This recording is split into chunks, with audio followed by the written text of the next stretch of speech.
What's up, YouTube? It's your boy Dontavious, aka DT, three-time Team USA high jumper, five-time NCAA All-American, and today we're going to be talking about the importance of pushing out the back and why the beginning of the approach matters, right? So just a little bit backstory on me. So my high jump journey went a lot like this. So when I was 15 years old, I jumped 4'8" in a high jump as a freshman in high school. And I went 5'10" as a sophomore, 6'3" as a junior, 7 feet as a senior, and now 7'5" today. All right. So that's a little bit about my journey in the high jump, right? And to this point, I've also helped hundreds of high school high jumpers be able to improve their personal best. I've helped athletes go from 6 feet to 6'6". I've helped athletes go from 5'10" to 6'4", and even just making big progressions in short amount of time, from athletes going from 6 feet to 6'3" in 2 weeks, or 6'6" to 6'8" in 3 weeks. Right. So everything that I'm going to tell you guys today in this video is definitely useful. I've used this on athletes in the past, and I'm going to tell you guys more about it. So number one, let's start with what most people think, right? Most high jump approaches that you will ever see, whether it's, high school athletes or just younger athletes in general, the beginning of their approach is usually on the slow side, right? And this is a problem because, most times what you'll see is they kind of have a slow beginning and they truly attack the end, right? So when we're talking pushing out the back, right? If we just think about what an approach is and we just draw an approach right here.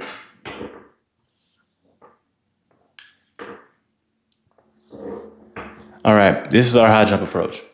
So what most young athletes do, they tend to be very slow right here in the beginning. They just take a little bounce step here, another slow step here, like we're getting ready to build up into the curve, right? And then they just start to boom, they just gun it. They just gun it through the curve, right? And then they try to jump. So the problem with this is what I would consider, making the curve a priority. Okay. And it's okay for the curve to be a priority, but the curve should not be a priority at the expense of pushing out the back. Right. So let's just say curve priority.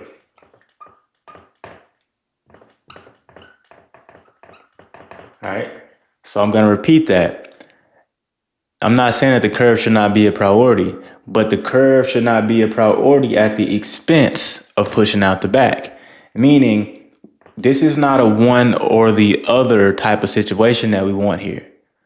We want these two things to work together in harmony to make us a great jumper, right?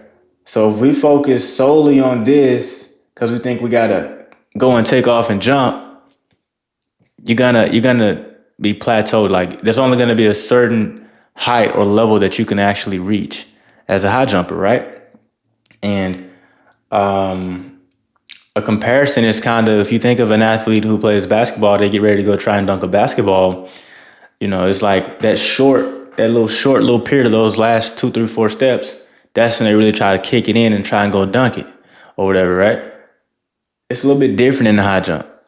We do want to speed up through the curve, but like I said, not at the expense of pushing out the back, right?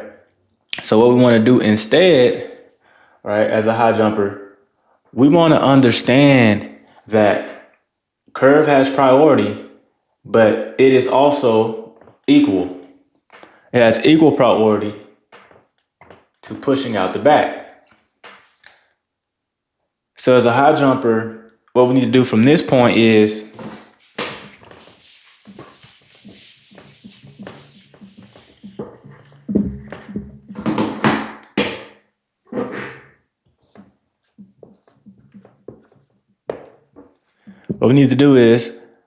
make sure we have solid ground contacts, right? So we want to make sure we have good ground contacts.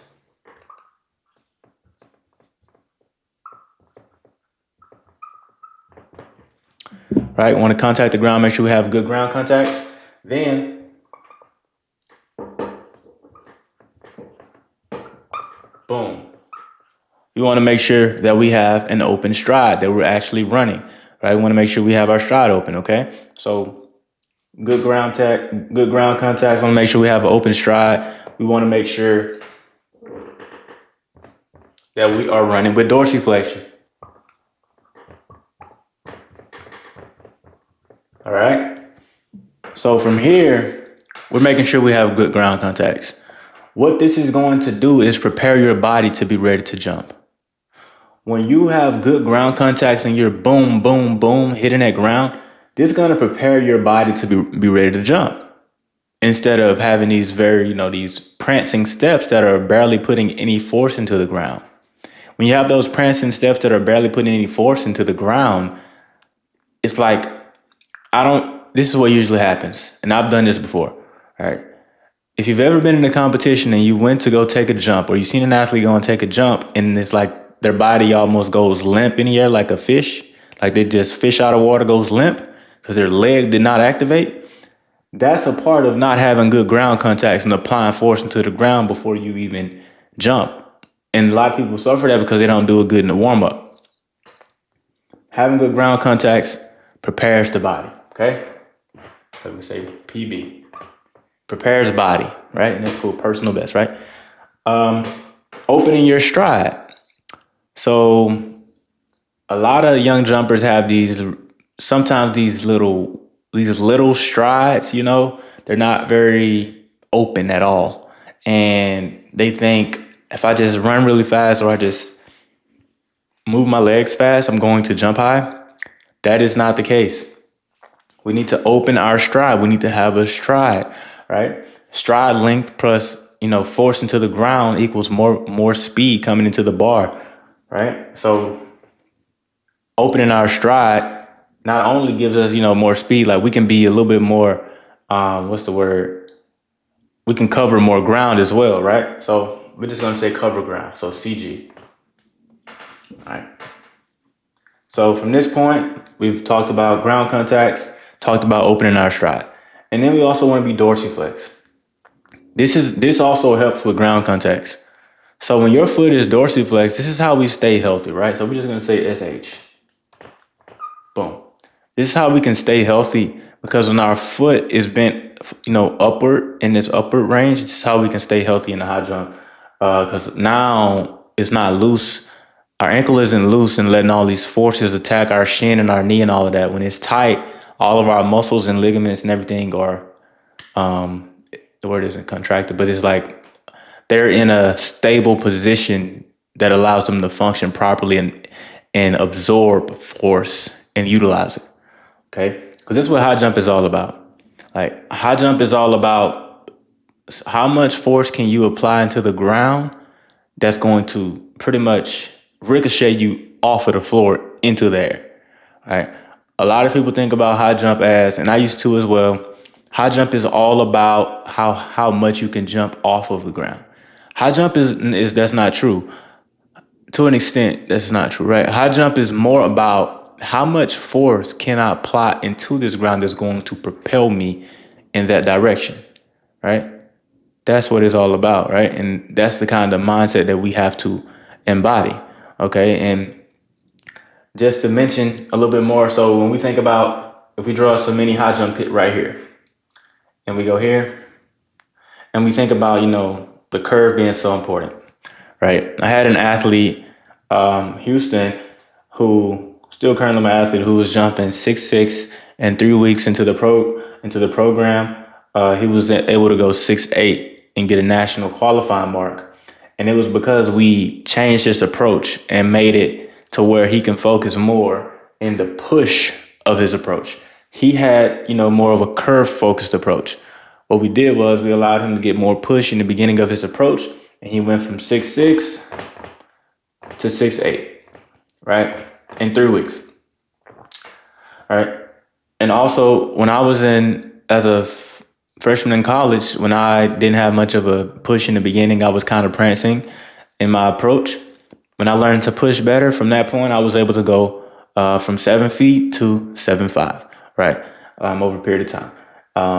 So everything I just mentioned to you guys so far, right? This is like what needs to be done. Okay, you need to get some ground contacts. You need to open up your stride, right? And when we get ground contacts, we can push better. When we open up our stride, we can cover more ground. When we get some dorsiflexion, we can stay healthy, right? Like I said, this works. Houston used it, went from 6'6" to 6'8". I've used it, went from 7 feet to 7'5". And yeah, so the way that this works is, inside of my system, the high jump blueprint, what we do is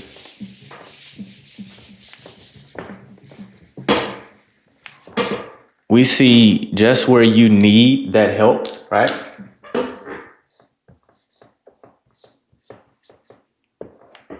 So what we do is we see where you need the most help and the most work. And, let's say it was pushing out the back. That's where you struggle with the most, right? But the entire system itself, we'll see, okay, do you need to lean better? Do we need to work on your approach? Right? Do we need to push out the back, right? All these different things, right? And there's so much more that goes into high jump outside of this, right? But for people who are a part of my program, what we do is we see where you need the most working, right? And if it's pushing out the back, this is where we're going to attack and get you those extra inches in the high jump to make sure you can actually achieve your goals, right? So one thing I, like to tell my families and my parents, you have to understand, high jump is not an event where you have to be perfect. When we lock in and see where they need the most help at, this is how an athlete, let's say an athlete gets, they get 1 inch better in the lean, they get 1 inch better in the approach, and they get 1 inch better in the pushing out the back. But pushing out the back is where they need the most help, and it's also where they can make the most progress and improvement. So even if they do not make as much progress with the leaning and the approaching of the bar, and let's just say we do a little bit better here, you can end up getting an extra 3 inches or so in your approach, which is, many of my athletes have gotten much more than 3 inches, from 5 inches, 6 inches, 7 inches and more, right? So if you're the parent of a high school high jumper and you're interested in having your athlete actually improve in the sport, or they're currently struggling, don't have the proper coaching, just need some guidance in the sport, and you're looking to help them improve, book a call with me down below, and we're going to walk through where your athlete is right now in their high jump journey, see where they want to get to. And if I feel like I can help you guys out, I'll walk you through my coaching process, right? So parents, please book a call with me down below. If you're an athlete watching this, make sure to show this video to your parents and have them book the call with me down below. And yeah, if you guys actually want to improve in the high jump and actually get an opportunity to qualify, jump personal records, go to state championships, actually get medals, and eventually a college scholarship, this is the place to do it. So book a call with me down below.